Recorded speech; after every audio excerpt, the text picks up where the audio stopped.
All righty. Happy Friday. I am so excited to welcome Stephan Kerby, also known simply as Kerby, to Conversations with Dr. Wes. Stephan is a co-founder and lead instructor of the Mindscape Psychedelic Institute, a leading voice in the evolving field of psychedelic facilitation, education, and integration.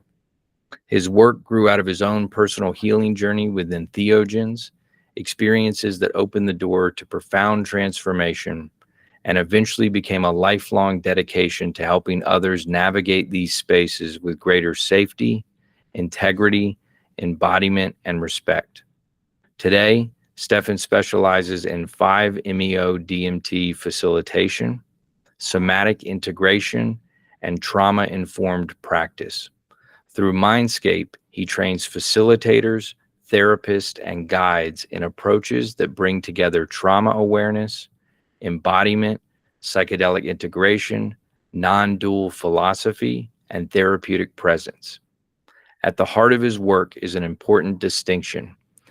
He says having a profound experience is not necessarily the same thing as undergoing genuine transformation. The experience may open the door, but how we integrate it and how we live afterwards is where so much of the deeper work begins. Stephan is the author of Trauma-Informed 5-MeO DMT Facilitation, an educational manual, which approaches psychedelic facilitation not simply as a collection of techniques, but as an ethical responsibility requiring self-awareness, humility, presence, attunement, and integrity. He's also the co-author, alongside his wife Amber Kerby, licensed marriage and family therapist, of the Embodiment Protocol, a practical guide to awakening with 5-MeO DMT, with a foreword written by Dr. Martin Ball. That work explores what happens beyond the peak experience, how experiences of awakening, ego dissolution, and non-duality can actually become embodied and integrated into everyday human life. Through the Mindscape Institute, he also leads an extensive trauma-informed 5-MeO facilitation training, combining live education with continued mentorship and emphasizing that becoming a facilitator involves much more than simply learning how to work with the substance.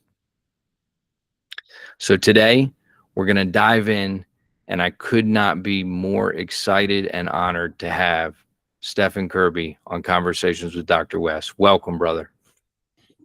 Appreciate you having me. That made me sound like I know more than I do, but I'll take it.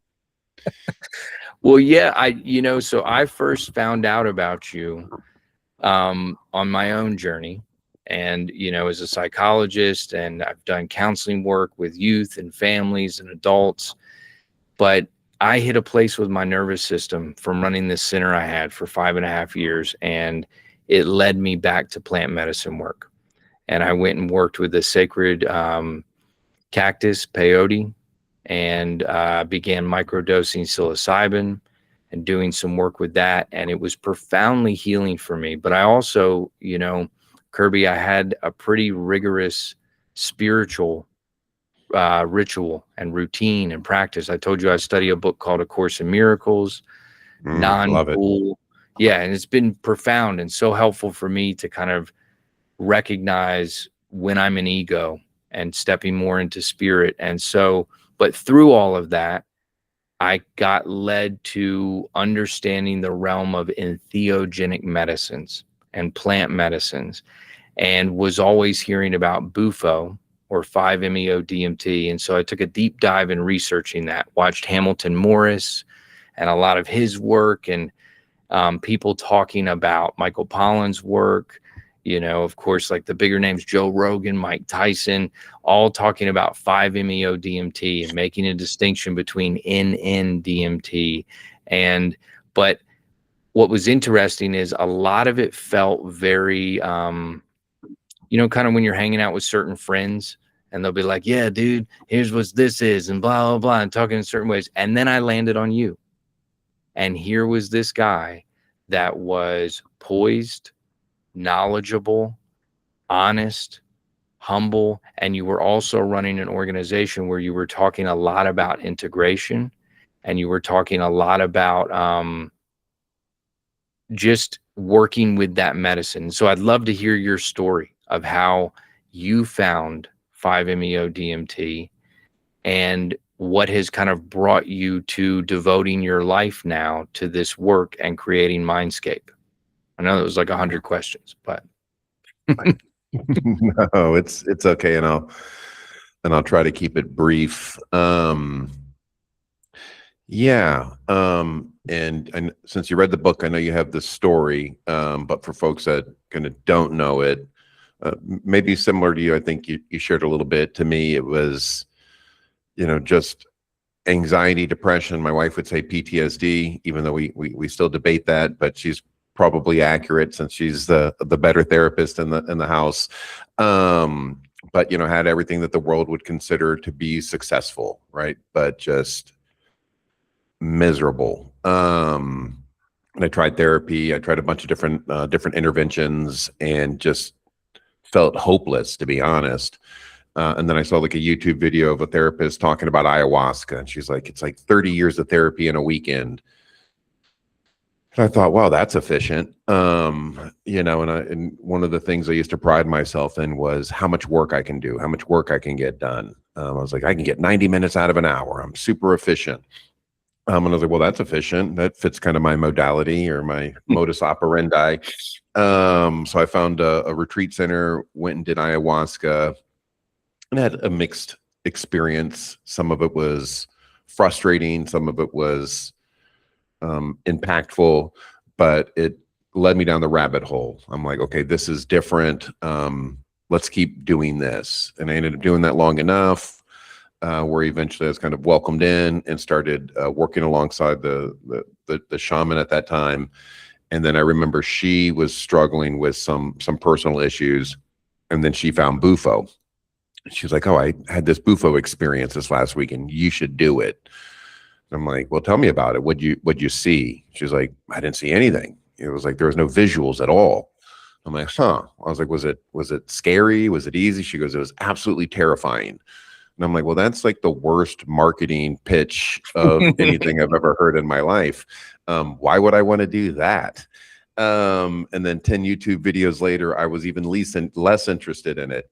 But again, Joe Rogan and some of these other folks, Terrence McKenna, I heard about N-dimethyltryptamine, as you mentioned, the machine elves and multi-dimensions. And I'm like, let me go check that out. So I went to a retreat in Florida, got the rental car, got the hotel, got the plane ticket, showed up at the retreat center, already paid. And I remember this Spanish woman, Mirna, who I just absolutely love. She's probably 5'2". I'm 6'6". And I'm like, I'm ready for my experience. And she just looked up at me and she goes, we don't have that. We only have Bufo. And I remember being so frustrated by that. And I'm like, what do you mean? Like, I've paid the thing. Where's the product? Right. And she just like stopped for a minute, looked at me, and she's like, you need Bufo. And I'm like, man. And I hear some guys screaming in the background, which didn't help. I'm like, oh man. But I just remember being so desperate. Like, I'm not going home. I'd rather die here in the grass than go home being the person I've been. So I stepped into my first experience, did 2 doses back to back, 2 big experiences. And I remember getting in the rental car afterwards. The facilitator didn't speak any English. So there was like real no prep. There was real nothing. It was just, I had the experience. And then one of the English speakers was like, hey, we've got some other people here. We're going to have to move you over here. And they just laid down the tapestry, and I just rolled over in the grass, and I'm like, what just happened? And I couldn't make sense of it. And I remember getting in the rental car thinking, and I did a little recording that I still have, and it's like, what you thought you knew would fill the universe, but what you think you know and you don't know would fill 2 universes. And that sounds strange to some people, but it was that profound, but yet I didn't know what happened, and I didn't know how that would change me. And then I remember just a couple days later, I was driving in my car and a song came on the radio, and I could feel all these emotions coming up. Like I started tearing up. I'm like, that's strange. I don't cry. And then I had this thought, is like, is this what people do? Like, is this like tears of happiness? I always thought that was like a Bigfoot legend, right? Like people that go to like weddings and cry because they're happy. I'm like, who does that? That doesn't make any sense to me. It had no logic to it, of like tears of joy. But I caught myself in this moment of recognizing and noticing that I'm having an emotional experience to a song right now. Do you And that's remember when what song it was? I don't. I wish I did. I just remember the It was feeling. probably the Macarena. It could have been the Macarena. You know, something. And you know, back then I listened to a lot of like you know, I call them like ceremony songs, like stuff that we have like an ayahuasca playlist. So I just kind of played that because there's like an emotional memory to sounds, right? So like kind of listening to that puts you back in the space to some degree. But it was just the realization of like, this is very subtle. The experience was huge, but the side effects or the impact is very subtle. So I just started paying really close attention after that. And then long story short, I went back the next month. I met the group in Houston, Texas. I remember I got there early and I was a little embarrassed because I'm like, I literally just did it a month before. And the facilitator was like, no, you should be here. And then I had even a more profound experience. I did an individual experience, which was profound, but then I did a group experience. And again, I remember, of course, I was the last person to go. It seems like all these group experiences, I'm the last person. And I just remember coming out of the medicine and I'm just bawling my eyes out. And I had this thought, again, the ego, the programming, whatever you want to call it, kind of popped in. It's like, you shouldn't be crying here. You're the biggest guy here. You're crying in front of 30 people. And it's such a fast thought. But then immediately there was this other more conscious voice of like, no, you need this. And I believed that voice more than the programmed voice. And I just stayed there and cried my eyes out for like 20 minutes. And that was so healing. And that kind of sent me down the rabbit hole of what's happening here, what's happening in this space, how is it impacting you, what's the best way of working with this. And then I'll conclude with this, the experience I had after that, which is what really set me down the rabbit hole of the work I do, was, you know, after I had my third experience, I remember doing a little bit of meditation, and I had meditated for years, on and off for years. Thought I understood it, like a lot of things, like, again, what I thought I knew, but what I didn't actually know was immense. And I had this thought as I like kind of dissolved into everything. I'm like, oh, what's happening in that experience with this kind of non-duality or this separation from ego, separation from your program, is probably what enlightenment is. This is what the monks are going to monasteries for 30 years to kind of touch. And I was like, you touched it, you're not it, but you got a glimpse of it, and there's your reference point. So if your brain can kind of create the the neurotic patterns, or the neurons create the pattern in your brain with the medicine, that means they can duplicate that pattern without the medicine. How do we do that? And that was the beginning of almost an obsession with how do we recreate not the full intense ego dissolution experience necessarily, but that space between the programmed thought, recognizing the thought, creating a little gap between it, and then choosing how we want to respond to reality. And that just shifted everything for me. So I know that was a longer answer than we anticipated, but there's the full story. Brother, it was beautiful. And I think, you know, there's so many people in so much pain. And, you know, the field of psychology and psychiatry, which I have a love for and care about because of the beautiful figures in it, kind of like Carl Jung, Carl Rogers, the humanistic guys and what they did, and girls.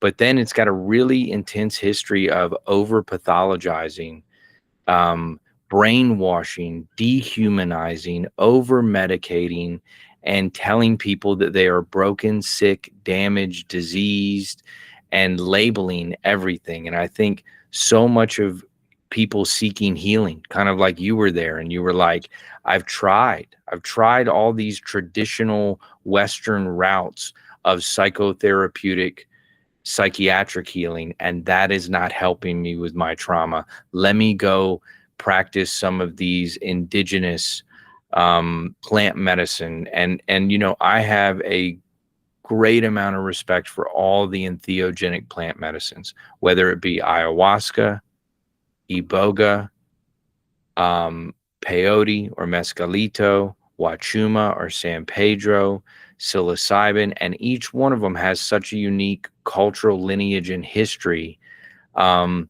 But Bufo and 5-MeO DMT seems to be, you'll hear different people talk about it as the Mount Everest of psychedelics, or as the only psychedelic experience that is truly non-dual. And it is not you experiencing this, it is you dissolving into source energy, God or the divine, and recognizing that you are that and are connected to that all the time. What I love that you're kind of walking through is not only did you go do your own healing, but you very quickly went, I need to figure out a way to integrate this. Not, I need to line up ceremony after ceremony after ceremony, but it was, how do I integrate? How do I take these insights and this felt experience and weave it into my life? And I've been working with low dose and medium dose 5-MeO DMT, a light wand, and that's been incredibly healing. But it's also been a great practice for me to do integration work, to notice when I'm out of alignment, to go do meditation, and the amount of yoga, Kerby, that I've done where it's like, it's so somatic, at least for me in my experience. When I'm working with low dose and medium dose 5-MeO, I'm immediately brought into my body, starting to move it intentionally and organically. And I do feel like it's releasing trauma from the standpoint of how we hold our physiological, emotional body, the somatic work.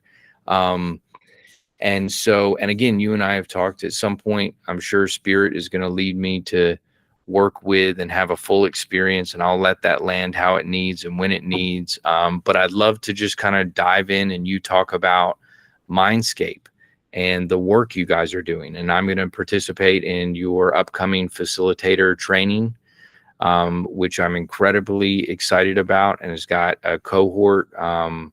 But yeah, talk about, you and your wife's work and what kind of blossomed Mindscape.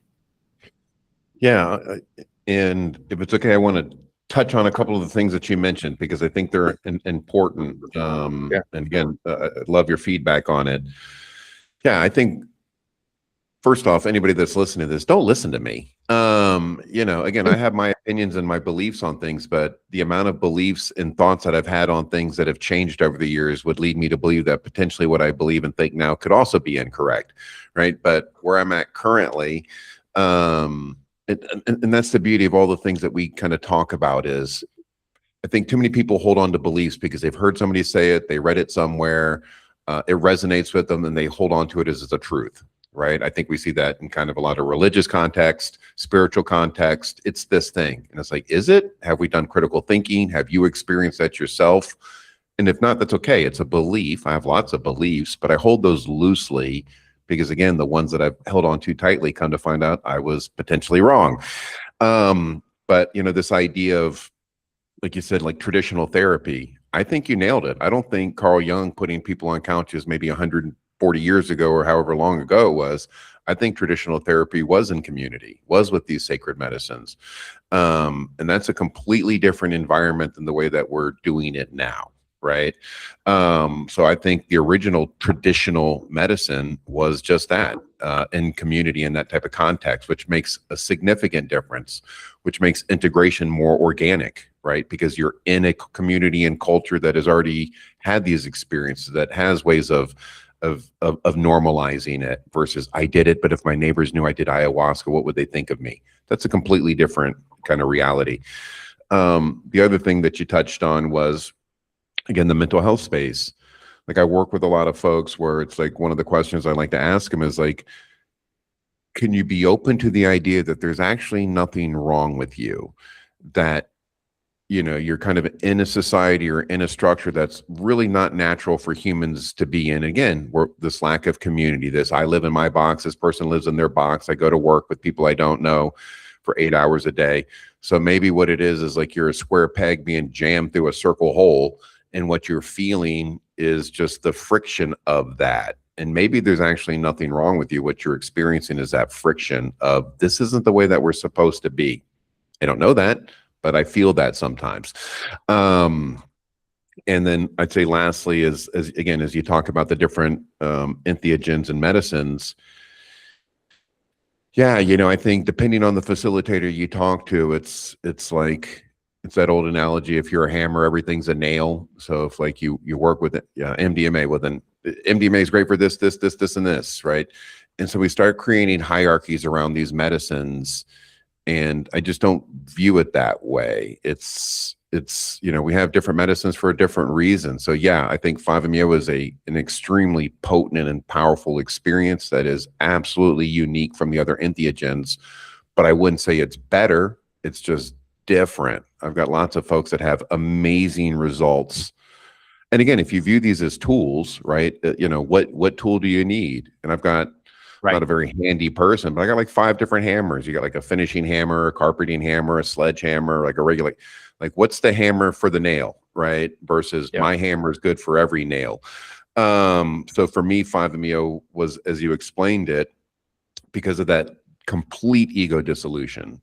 And I've talked to people that I think, I can't quantify their experience. Like, I had this ego dissolution and I was one with everything. And I'm like, there's too many I's in that statement already to kind of be the experience I had. There was no I. It was just everything. And that's it, right? And that's really almost impossible to kind of explain to somebody unless they've had it. But then what do you do with that, right? Okay, I'm one with everything. Okay, now what? Right? What do you do with that? And I love that piece, because that's the human journey. It's like, look, you ain't getting out of being human. You can, and you can go for some spiritual bypassing and try and float, but you got a body, and you go to the bathroom and you eat, and you are going to have the human kaleidoscope of emotions, and there's going to be all of it: sadness, despair, grief, loss, sorrow, beauty, connection, attachment. But we are human beings, and we are spirits having a human incarnation. And so what happens when you get reminded that you are spirit first and foremost, and you are source energy, and you are connected to everything, and you are everything, and there is no I? How do you come back and be a human and not flip your shit? How do you have a spiritual emergence without it becoming a spiritual emergency? And this is your trauma work, and what you guys have developed at Mindscape, which I'm so fascinated by, is really specifically working with people to know their background, their history, and to develop a protocol and a way to work with this medicine that doesn't overwhelm people and really helps them take a journey. And that's what I'm excited to do: facilitation work and preparation, integration, because I care so deeply about people in their journey. Yeah, and it's interesting because I think we get pigeonholed into different things, and one of the pigeonholes that I've been placed in is like psychedelics, right? And again, psychedelics to me are just a tool. What I'm fascinated is, or what I study or try to examine is like this psychology of human transformation, right? How do you teach people, and how do you learn individually how lasting change actually happens? It's not the tool, right? The tool is just getting us to a certain point. How do you make it stick? Where again, how you show up on a Tuesday is different. How you interact with your partner or spouse is different. Like all these things, that's what people are coming to the medicine for, not just to have this big experience. And I think in the 5-MeO space and Bufo space, that gets lost sometimes, right? It's like, because people do have this huge experience, but I've witnessed thousands of experiences. And early on, when I didn't completely understand this, because like I said, it's been a journey. Yes, the third experience, I had this idea of like, oh, how do we integrate that? But in being perfectly honest, I didn't have a plan then. My original plan, which was not a great idea, was, well, if you do the medicine enough, your brain will kind of create that neural net, right? I didn't have any guidance, right? So to me, I think what's unique about my journey is I just kind of started figuring it out, right? So I would do more medicine, and I kind of got to a point I'm like, no, that's not the route. What is integration? And unfortunately, the integration tools that were out there, at least that I was exposed to, and I still kind of see it to some degree, even that term integration has become muddied with, like, I do integration. Well, what is that? Well, I tell people to meditate and go ground. Okay, that's cool. But like, there's depth to this, right? That I don't think that we're exploring. So even the term integration has become, there's depths to that, man. But yeah, so I did a lot of medicine, just being honest, trying to figure it out. But so that was an important part of the work, is, again, witnessing really good friends of mine, who actually I just talked to this morning. He'll probably hear this, but it's like, I served him like 5 times, and I was like, I don't know if it's sticking, right? Like, you've always been an amazing human being, but like, what are you getting from this, right? And we just couldn't like pinpoint anything down. And it's because the ego, the brain, the nervous, it wants familiarity. So if we're not disrupting that and then continuing to disrupt that, we're going to go back to old patterns, old habits. That's why I think showing up on a Tuesday doing 5-MeO DMT and then going back to work is absolutely useless, right? Because you're stepping back into these same patterns. You're picking up your phone and twirling through TikTok again. It's like, you need time to separate yourself from all these old thoughts, emotions, and experiences that you've been living, so you could have new thoughts, emotions, and experiences. So how do we do that?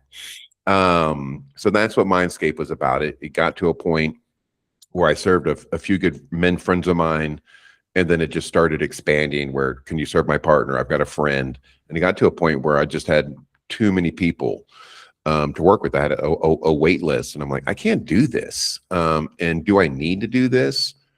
Early on, sure, there was some ego of feeling special, like, yes, look at all the help I'm putting out there. Look how cool I am. I'm the local facilitator guy, right? Just being honest, I think that's part of what I like about the course is I will readily admit all the egoic traps I get caught in, right? So then the new students don't have to feel like they have to bypass. It's like, I don't know anything, so you don't have to pretend you know anything either, right? Let's just all know nothing and then approach the work this way. But you work through that to the point where if I never facilitated to another human being, I don't care. Facilitation is just another identity. I've got lots of roles. I'm a father, a husband, a friend, a teacher, and I facilitate, right? Like, and then I'll go walk my dogs, man, right? Like, I don't need to be, I don't need to be recognized as anything. But so I was like, well, if you want to help people, do you have to be the one helping them? And the answer was no, right? And I just couldn't find anybody I really trusted that I wanted to refer these people off to. And not picking on kind of the traditional format, the way that this medicine's been served in. As you mentioned, we can debate lineage to nausea. I'm not going to do that. But as far as I'm concerned, this medicine's about, the current use of this medicine's about 40 years old. That's a baby. That's an infant even, compared to a peyote, a San Pedro, an ayahuasca, psilocybin. This is a baby. So shouldn't we question everything? I think the answer is yes, because it probably took these other cultures hundreds, if not thousands of years to kind of fine tune how they worked with those medicines to end up with the traditions that they have. I could assure you they didn't start off, this is it, and stuck there, right? So why shouldn't we evolve the way that we look at this one and work with this one? So I get a little bit of heat in the community because I'm a questioner of things, but also, like, as you'll see as you're part of the next cohort, question me. I'm not trying to be right. I'm interested in the truth. So I'm quick to put out my opinion, but hold it as an opinion and say, if you've got a better perspective, let's hear it, because I'm looking for the truth. And I think that's how we're going to move this medicine forward. And that's why we created the class of, like, I want really good trauma-informed, educated students that have some reverence for this medicine, that aren't playing these characters that I see kind of out in the space in some areas where your entire identity is wrapped around something, the outfit that you're wearing, the ceremony that you're doing. It's just authentic to you, and it's okay for it to be authentic to you, whether it's shamanic or non-dual or therapeutic. There's so many ways to approach this medicine. So we created the cohorts about 4 years ago. I got a lot of heat for it originally. People like, you can't do that. And now, ironically, a lot of the people that were anti this idea, I invited them to the class to be guest speakers. I'm like, come in, see what we're doing, pick it apart. Like, what could we do better? And now they're some of our greatest supporters and allies. So it makes me feel like we're on the right track. Doesn't mean that we can't try to adjust, shift, but you know, it's a pretty comprehensive course with, again, the whole premise is like, look, I have my way. It's just a way. It's not the way.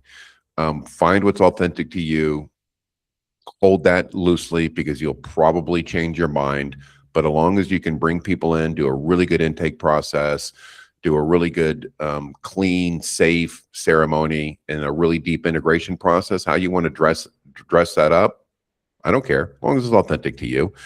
So it was out of necessity, I guess, is the short answer. And now we've got students from literally all over the world, which feels shocking. I didn't think it would go this far, but it continues to chug on down the tracks, man. So I'm just along for the ride at this stage.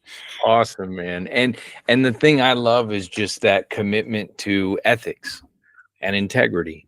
And like you said, you know, do your own, find your own path. It seems very much similar to some of the ways that Buddhism kind of, whenever it teaches, it's like, look, don't get hung up in the formulaic dogma of this is the only way, but also understand the core ontological foundational underpinnings and practices. And we got to look at safety, and we got to look at screening, and we need to look at preparation, and then knowing and doing that in an informed way. But I was going to say, as you were talking, Kerby, have you ever seen that movie? It's a Disney Pixar movie called Soul. Oh, I loved it. Oh, I got a 9-year-old too. I know you got a 9-year-old daughter. Okay. So I enjoy all the movies that are appropriate for her. Well, I keep revisiting it. And it's got some cool scenes, but there's one scene where there's the old hippie guy, and he's on the boat, and he kind of is the captain of this boat that's in this liminal space where people will go when they're in the zone, or they're meditating, or they're whatever, and their soul will end up there. And then I don't know if you remember, but there's a lot of lost souls, and they're like, oh, that's another lost soul. And it's this huge black figure, and it's rocking, and it's just repeating, make another trade, make another trade, make another trade. And then they do this little ceremony around it, and it dissolves, and it shows that the soul is just this little teeny soul. And then they immediately put the soul back in the body, and it's a guy who's in day trading in some office somewhere, and he flips out. He goes, oh my God, I'm alive. What am I doing with my life? I'm alive. I'm alive. And he rips the computers and flips everybody's desk.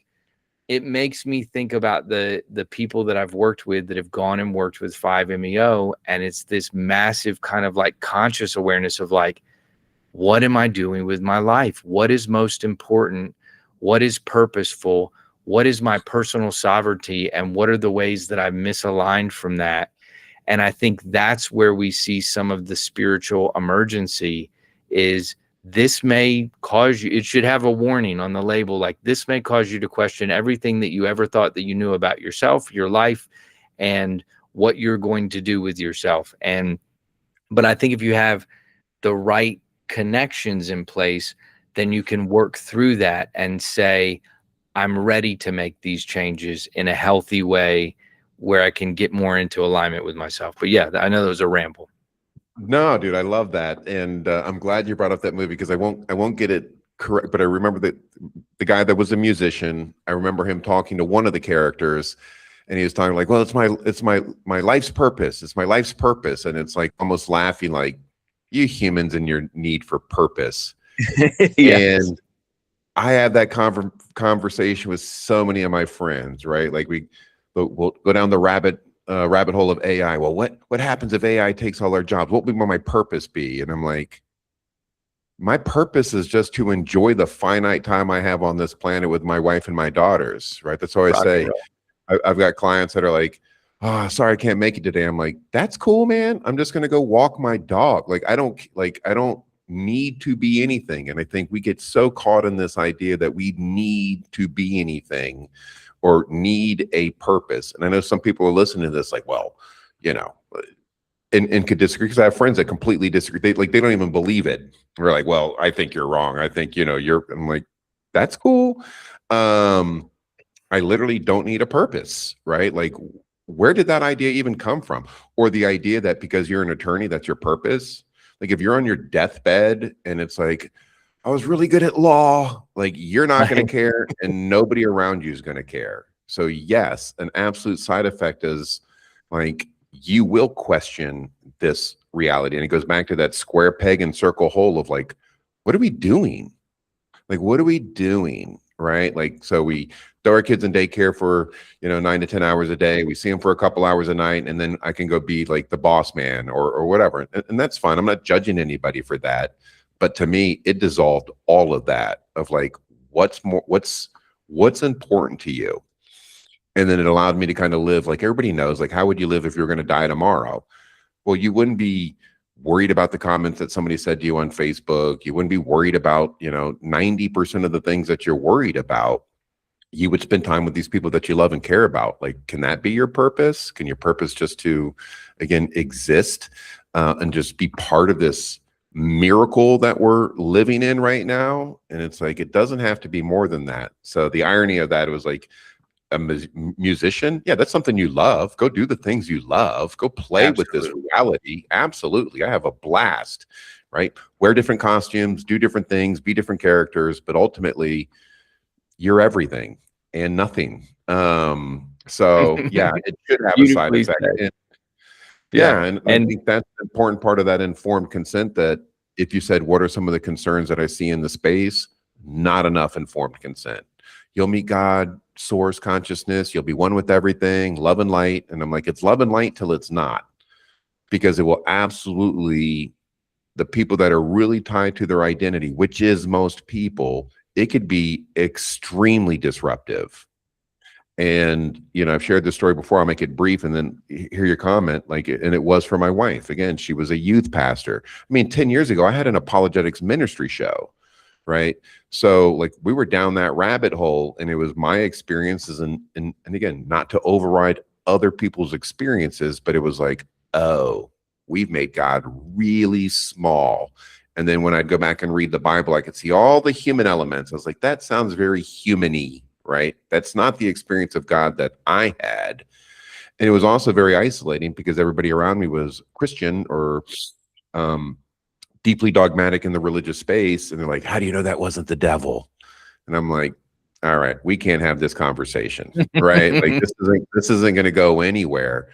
I'm like, I can't explain what true unconditional love feels like. It's like trying to explain to somebody that's never been able to see what a sunset looks like, right? Like, you can do your best. But it's going to make you question all of that. And for my wife, it took about 2 weeks, right? Because that's your identity. That's your culture. That's your community. That's how your perspective on reality is completely based on all of this. And if that gets scrambled in 15 minutes, right, then you're like, oh, who am I now? How do I function in this world? So it should come with a warning label, right? What you'll ultimately come to is a different truth. But it goes back to like the Matrix. Do you want the red pill or do you want the blue pill? I mean, yeah, that steak isn't real, but you still taste good. If you want to keep eating it, knock yourself out. I've always been more interested in the truth. So for me, it was absolutely impactful. But for other people, you should proceed with caution. And like, that's what I like how you shared how you're working with it. I think working small, like I just referred a lady out yesterday to one of our students, and she did the low dose protocol, then she did medium to medium high. I'm like, perfect. Let your nervous system settle that, make some sense of that, then go back in for these higher experiences, because it can be disruptive. Yeah. And man, Kerby, so beautifully said. And it's also the idea that, the work that you're doing outside of that is it wrapping you more into ego identity and attachment to your identity, or is it freeing you more from it? So yeah. I've listened to Eckhart Tolle for years, And he really didn't drive home for me any of it until I hit a massive point of ego identity loss when I closed the center that I ran for 5.5 years. And I've written a book, and it's been published with Routledge, and I'm a critical psychologist, and everybody loves Dr. West. And we started to get famous people coming out to the center, and man, my ego wove into that and was like, I can't exist without this center. And there I was here in my basement. I remember it was like December 2004, and I just couldn't hold it together anymore. And I was miserable. I was a mind in turmoil. And here I've put out an album. I've written a book. I'm running a youth center. My daughter and my wife are upstairs, and everybody's happy. On paper, I've done everything I've ever wanted to do that was told to me by society and culture would bring me wholeness. And I put on this Eckhart Tolle video called The Dark Night of the Soul. And he just starts talking, and he's like, there's a difference between relative truth and what's relative importance and absolute truth. And he starts talking about ego and identity and attachment. And he's like, these are forms, but there's a difference between your forms that you play and your essence self. And the essence self is eternal and is spirit and is the divine, and you are connected to it always. And so that work of who am I I encourage people to start doing more of that work. So I'm always encouraging them to listen to Eckhart Tolle. And then I told you I love the Course in Miracles because it is such a non-dual, and it keeps pushing you towards there is no separation. The tiny mad ideas that we thought that we could ever be separate from source energy and God to begin with. And the only thing that really exists is that, and we radiate from that, but we create all this separation with our ego. And so I want people listening to know, you can do this work in many ways, and 5-MeO can be a part of that. But I also encourage the people that I've seen, because I've met all types of people, brother.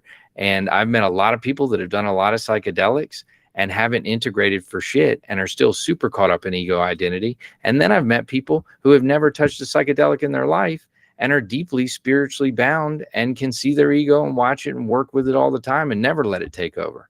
And so I think it's you feeling whatever you need to do on your journey to take care of yourself and come into alignment with yourself. And in my opinion, I think that 5 is going to show you that and then push you to stay in alignment with yourself. One of the best things that I heard was whatever gets revealed to you, if you don't live that truth, you create more poison. And I think with a lot of the plant medicine work, it's like it can reveal, it can show, it can give you the experience, but then it is up to you to decide, how do I take and now live this and embody this? Yeah. Yeah, because there's so much good stuff there. And again, anything I say, I absolutely was there and am still there. That's the funny part of the ego, right? Like every time I thought like I had gotten through something, or I'm like, yeah, now I'm there, something would come up and I'm like, damn it. No, you're not.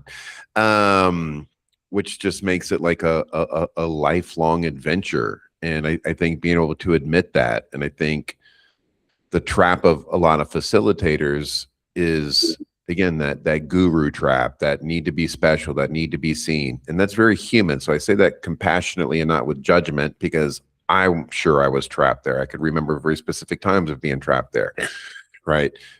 And that's why even the course is designed in a way of like, we spend an entire month of like, let's evaluate ourselves. What are our motives behind this? And what I find fascinating about this medicine is I think of all the medicines, it really highlights kind of the egoic nature of you, or the programming, I like to call it sometimes. So when I meet facilitators that I feel are like still deeply caught in it, we're all caught in it on different levels, right? It's like that spiral analogy, right? I'll come back and revisit things, and there's like another layer. I'm like, oh man. But I'm like, are we doing the same medicine? Are we taking the same medicine? And you can see that in a lot of cases, it's just magnifying the ego. And that concerns me to a degree, not for them as an individual, because that's their own journey and their path, but now you're leading other people from that lens. And that's a more of a concern to me, where, you feel obligated, or you'll say called, to kind of share your nature of reality, your dogma, your perspectives, as if it's truths. And these people, there's always going to be a level of projection, whether we want it or not. Same as the therapy space, right? They're going to view what you say in a light that, again, has more emphasis on it maybe than it should. So now you're sending them down rabbit holes of the nature of reality, right? Like, I chose this life before I came, and I chose my parents so I can understand this existence and experience. Maybe those are all maybes to me. That's like a pre-incarnation contract. I don't know. I'm not saying it's not true. So why are we telling people things that we don't know to be true, that are just beliefs, versus allowing them to go through these experiences on their own, and then coming up with their own beliefs, their own truths, and working through those?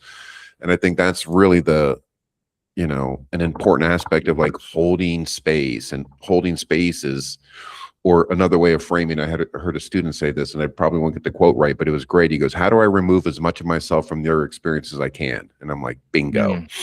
Right. But then, am I going to look special enough? Are they going to want to thank me? Are they going to put me on a pedestal if I just observe and just hold the space?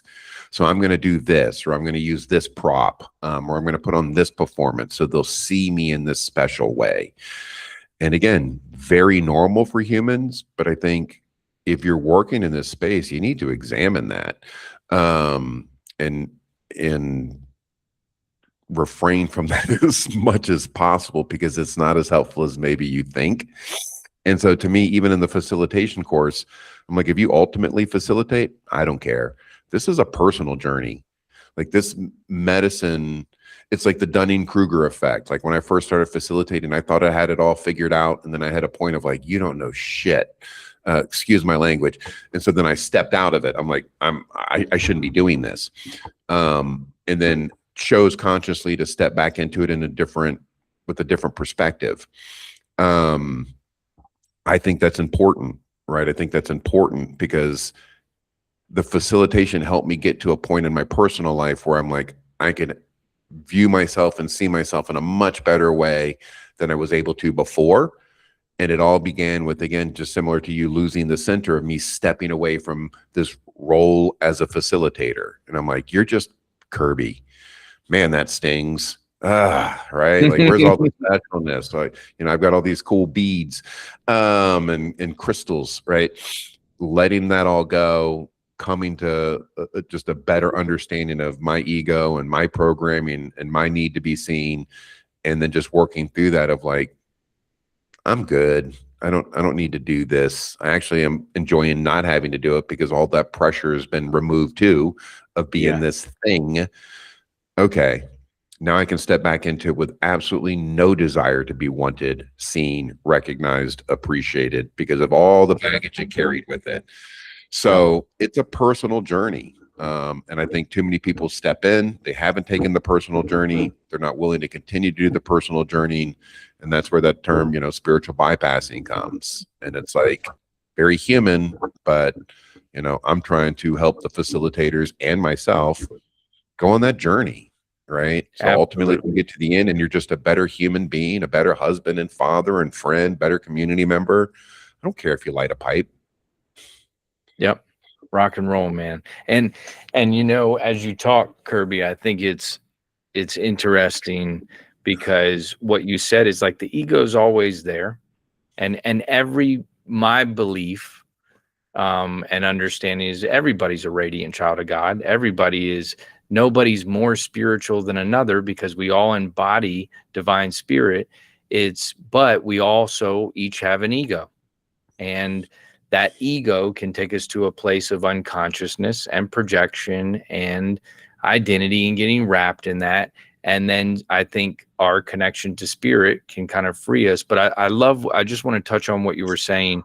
So Martin Ball, who is also one of the teachers in your course. And he's written extensively on 5-MeO DMT for years as a non-dual energetic entheogenic therapy and medicine.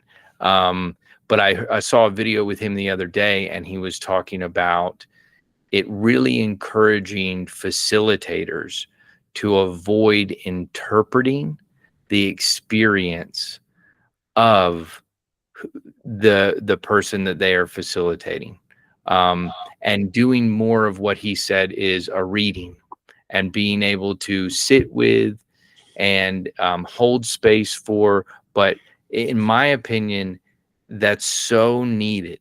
And we need to re-empower people to their personal sovereignty to be able to trust themselves, not make them dependent upon a healer or a therapist to be the only one that can help understand what is happening. I think we walk with other people in a collaborative effort to go. And I just had a really cool woman, Dr. Lucy Johnstone, came on my podcast, and she's a critical psychologist, but she talks about, instead of looking at what's wrong with you, can we look at what has happened to you?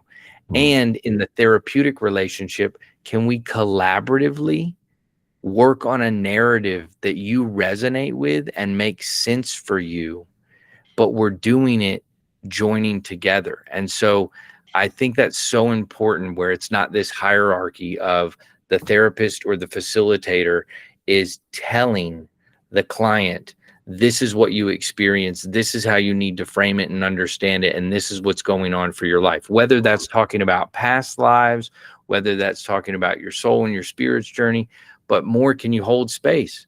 And can you say, what do you think happened? How do you think it connects for you? What do you think that means? And helping work on that. So yeah, I just wanted to throw that in there because I think that's exactly what you're talking about as well. Yeah, I know I post a lot, but it's automated. So I'll create a video and post it out there. So I don't spend too much time on social media because it's a dumpster fire. Yes, as we all know. But I did see this lady post something, and I don't need to say the community, doesn't matter. But it was, you know, I was about to explain something spiritually advanced, but they wouldn't understand, right? And I'm like, isn't that kind of ironic, right? The very idea of being spiritually advanced can become another identity for the ego to inhabit, right? And it's, again, like we talked about, the ego is remarkably adaptable, right? It can go from, look how successful I am, to look how awakened I am. And I see that people just change one identity for another one. I always jokingly say, this one just happens to have more linen and beads, right? And to me, it's like, isn't maybe a quieter sign of awakening is needing fewer people to know that you're awake, right? Like, why does it need to be announced, right? I've always liked this idea of like being a lighthouse, of like, I don't need to run around and tell people about what where I'm at. Because again, it creates this hierarchy, and it's like you said, we're all awake and unawake. We're constantly fluxing in and out of those two because we are human, right? Like if you want to go isolate yourself in a cave and step out of society, maybe we could have a different conversation, but is that how we're supposed to experience this reality? Probably not. And to Martin, who I love, we just had our webinar the other day, and him and I have become, really good in our back and forth, because I probably agree with 80 to 85% of what he says. He probably agrees with like 70% of what I say. But it's like, most of it's like the mystery that we don't know. It's like, that's your opinion, that's my opinion. We don't know. But that's where we're in agreement, right? Of like, I've worked with everything from like a Hasidic Jew to a Christian to a Muslim to a Buddhist to somebody non-religious, somebody that hates religion. Like, it's not my job to interpret their experience through my lens. It's allow them to have their experience and interpret it through the lens that feels natural for them. And again, I think that's lost. And I think to the last point that you brought up with your past guests, yeah, I think that's the work I'm interested in. I'm not saying that's the work everybody needs to do, or it's right for everyone, or how you have to use this medicine. But this medicine experience, if guided properly, again, gives you this. It's like the analogy I use is when you walk into my space, you're a 500-piece puzzle put together on a table. If you have this full experience, those puzzle pieces are, there's not just scattered, but there is no puzzle, there's no table, right? It's just everything. And as the medicine starts wearing off, you're slowly watching that puzzle being put back together. That's all the aspects of quote unquote you, your identity, your programming, your ego, like all these little pieces of yourself. So you're witnessing them from a little bit of a distance, noticing like, oh, I want to say something important right now. So, Dr. West says people think I know what I'm talking about. Like, but you're distant from it. You're noticing like, oh my God, is that how I show up in the world? Why'd I wear this today? Oh, because I wanted them to see my biceps, right? Whatever. Like you get to witness all of these pieces. There you go. There's all your programming. Most people are living out their programming. They're playing it out perfectly. You should be able to have compassion for that. Like, yeah, I'm playing out my character exactly as it's been programmed by all the thoughts, emotions, and experiences I've had. If I want to be something different, in that pause, in that noticing, same thing, that little bit of space of noticing the pieces. If I'm driving in traffic and somebody cuts me off, I can still feel it in my body, right? The tension, the energy there. And then the thought of like, this guy. But now it's like, you can train yourself to notice it as just a thought. Like, oh, I'm noticing I'm having this thought. I'm noticing how my body's reacting to this stimulus. Now, in that pause, how do I want to respond? Now, you respond enough differently. Now you're changing that original programming, that pattern. So now you're responding differently. Most people are going through reality just reacting. It's almost like I don't play video games, but my son did, like those NPCs in like Grand Theft Auto or something. They're just programmed to do the things that they're supposed to do with no thought about it. It's just totally reaction to the input. I see most people struggling with that, right? So I think this medicine gives you that an opportunity to work in the format that you just mentioned with your previous guest of noticing this old programming, noticing the thoughts, noticing how the body wants to respond or react, and then choosing a response that's more in alignment with who you want to be. Do that enough and you've overwritten the programming. It's not that, I mean, not to oversimplify it, but it is that simple. That takes time because you're like, I'm 53, I'll be 54 in a month. Like I'm trying to override 53 years of programming. It's not an easy thing, but that's the journey. So, we always say put in the work, and I'm always like, I don't love that term, the work necessarily. It's like we're creating with each choice. So we're either creating a stronger version of who we used to be that we're not in alignment with, or we're creating the new version of ourselves. Who do you want to create? Let's co-create. Let's create together. So anyhow, for what that's worth. Oh, it was beautiful, Kerby. It makes me think, and I'm with you on the term work can be used in certain ways, but I'm a big fan of Carlos Castaneda and his books, The Teachings of Don Juan. But Carlos Castaneda had a line that said, we either make ourselves miserable or we make ourselves strong. The amount of work is the same. And you're right. You're either, it's where you're placing your energy. And I love what you said about being able to make true behavioral change and come into alignment with what you want in your life in this short time that you have, how you want to live and what you want to embody, and to not allow your programming, your conditioning, your indoctrination to override and take you out of that alignment of self. Because I think that's where so much disease comes from. It's just us not listening to our heart, to our soul, to our body, to our mind, to our emotions. We're just going into unconsciousness and going, this is what I should be doing and what needs to be done, rather than reconnecting to self and saying, what the hell do I want to do? And how can I do that and move my life in a direction where I know I'm in alignment? Kerby, I'm just so stoked, brother. Like, I'm grateful to have you on. I would love to do this again at one point. There's so many other realms that we could explore. But as we kind of close out, I'm just wondering, anything else that you want to share or use this platform for, to kind of Let people know. I'm going to put links to everything so people will be able to find out and read about Mindscape Institute, the website, you and your wife's work, the links to both of the books. But what am I forgetting? I don't think anything. I think, and I appreciate it. I'll close with a comment because I want people that are listening, man, have some compassion for yourself, right? I think one of the friction points is there's nothing that we've said that most people don't like intellectually understand, right? Like I heard, like again, in 6 weeks I graduate as a therapist, right? So I'm doing Congratulations. Thank you. So I'm doing my supervision. So I've got other therapists in my class, and I heard one of them say to a client, like, "Yeah, well, you shouldn't be listening to what people think about you." Excuse my language again. No shit. Like, we all know that, right? Like, I shouldn't listen to what people think. That's not new information to anyone, right? If it was that easy, therapy would be a breeze, right? Well, just don't listen to what people think. Have a great day, right? Like, it doesn't matter what your mom did to you. It's not happening to you now. Have a great day, right? And so, like, give yourself some grace that we all have this intellectual understanding, but then we have a lot of judgment around ourselves for not being able to turn that intellectual understanding into actual practices and shifts and change. And that's what embodiment is to me. Most people, because I read books for years, all the self-help books, I had all the intellectual information, but I was still miserable, right? It's not more intellectual information that people need. You're trying to change your nervous system. You're trying to change the way that understand how your brain operates. And you're trying to do these micro changes on a day-to-day basis. So I say that because I want people to have compassion, because I beat myself up for decades of, why aren't you changing? Why aren't you shifting? I didn't have the tools. Psychedelics are one tool.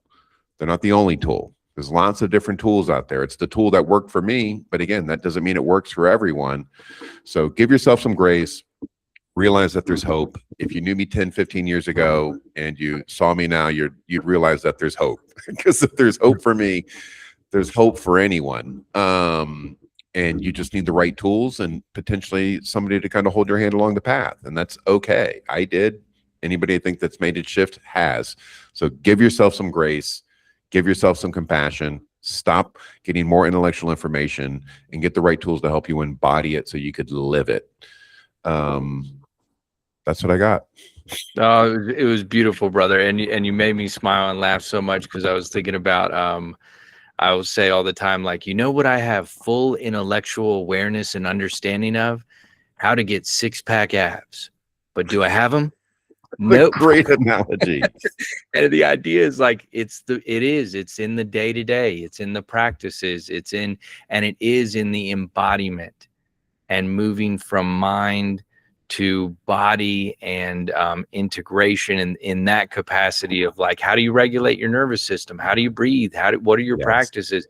How are you doing those things? Kerby, you're the bomb diggity. Does anybody say that anymore?